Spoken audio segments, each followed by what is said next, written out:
Et bonjour à tous, on se retrouve aujourd'hui pour une vidéo qui sort en parallèle de la vidéo sur le contrôle des freins. Je vous ai dit que je vous ferai une petite vidéo sur l'utilisation du pied à coulisse.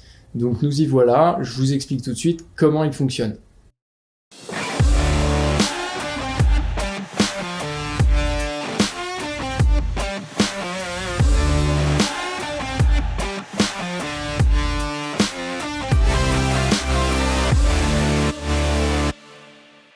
Avant de commencer cette vidéo, je vous invite, si vous aimez mon contenu, à vous abonner à la chaîne, ça me fait toujours plaisir, ça me motive beaucoup. Donc voilà, abonnez-vous. Donc sur le pied à coulisse, vous avez des graduations. Donc vous avez les premières graduations qui sont celles qui sont sur tout le long du pied à coulisse. Et vous avez les petites graduations ici qui vont pouvoir vous renseigner sur le dixième de millimètre et le centième de millimètre. Deuxièmement, avec le pied à coulisse, vous pouvez mesurer de plusieurs manières. Donc vous avez trois manières différentes avec le pied. Alors, je vous trouve un petit objet. Hop. Alors, vous avez par exemple, si vous voulez mesurer un cylindre à l'extérieur, donc une pièce extérieure du moins. Donc là, vous pouvez le mesurer comme ça. Donc là, vous avez votre valeur, vous allez pouvoir lire ici. Donc je vais vous expliquer après. Et vous avez aussi cette partie du pied à coulisse qui permet de mesurer une cote intérieure. Donc là, on peut venir mesurer cette cote. Hop, ce qui veut dire qu'en fait, l'écart entre là et là est le même. Pareil, si vous voulez prendre la profondeur, par exemple, entre le bord qui est à l'intérieur là et le bord de la douille, vous pouvez utiliser donc à l'autre bout du pied à coulisse. Vous voyez, vous avez une jauge de profondeur. Donc là, vous vous mettez sur.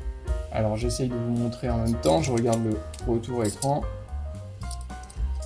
Hop, vous mettez sur votre bord qui vous intéresse et vous poussez votre pied à coulisse, toc, jusqu'à ce qu'il soit au bord de votre pièce.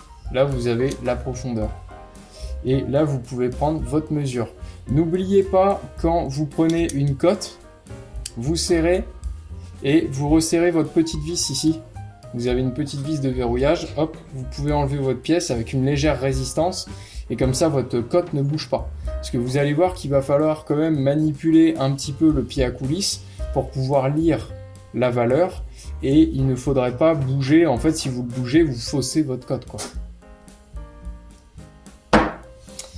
Alors, pour lire le pied à coulisse, je vais essayer de vous faire des zooms comme je vais pouvoir pendant le montage. Si c'est pas clair, je vous mettrai des photos pour qu'on voit mieux la graduation. Là, ça m'a l'air d'être quand même pas mal. Là, je vous ai mis une cote au hasard. Donc, on va le lire ensemble. Donc, en tout premier, vous allez regarder les valeurs que vous avez sur votre réglet de votre pied à coulisse. Donc là, on est sur 55, 56, 57, 58 mm.